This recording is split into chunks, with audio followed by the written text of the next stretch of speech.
People say, we don't gas Jews. You know, that's the thing they always say. We're not Nazis, we don't gas Jews, but we do a lot of what the Nazis used to do. So I want you to imagine now that it's midnight and you're in your own home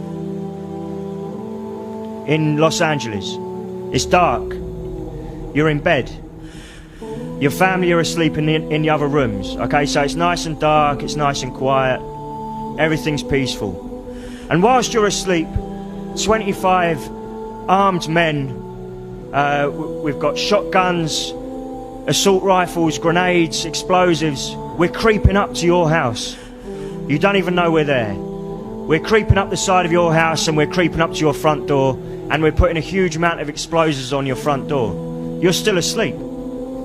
The first thing you know about us coming in is bang, the explosives go off on your front door. There's dust everywhere, your ears are ringing, it's still dark, and before you can realise what's going on, you know, it's like the biggest firework you've ever heard has just gone off in your house. You can hear men in your house, downstairs. You can hear these men, they're coming in. They're coming up the stairs, you can hear them in the rooms downstairs. Heavy footsteps coming up the stairs, kicking your door in. Maybe they're throwing a minor explosive in on the way in. They've got you. They're dragging you out of your bed. All the males, you're being dragged downstairs into one room. Females, into another room. Children, into another room. You're all being held at gunpoint. The males are taken into a room and brutally interrogated. Slapped around, punched around, shouted at in a foreign language they can't understand.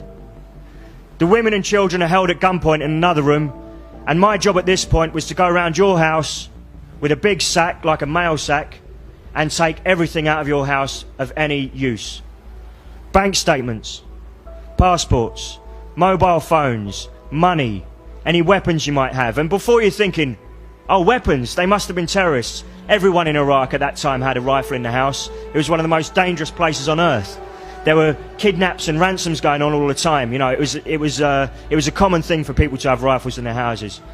So whilst we're interrogating the males, and we're talking about anyone between the ages of 16 and 65, your house is getting trashed. And we're not carefully going through your house, everything's being ripped apart. All the cupboards are getting ripped open, all the drawers, everything's getting trashed. People are crying now. Now we're filling all this stuff up, putting all the stuff in the bags. And maybe you dare to have a glimpse out of the room that you're being held in. After 20 minutes, we've got everything that's in your house into these 3 bags. And your dad or your brother or your husband or whoever it is, he's in the hallway. We've put a black sack over his head. We put some earphones on his ears. And we've tied his hands up with plastic cable ties. And we're dragging him out through the hole where your front door used to be. This has lasted about 20 minutes. And this is the job that we were doing. Again and again, night after night, going into people's houses, doing this job.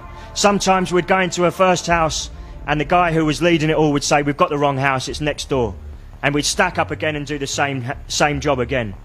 Again and again. Most of the time the people we took back with us were not the people we were looking for. We'd have a name and a photograph on our arms. We're after this person here, Mr. Smith. But this guy's Mr. Davis. Doesn't matter, he's in this address. This is a known address, he's coming too.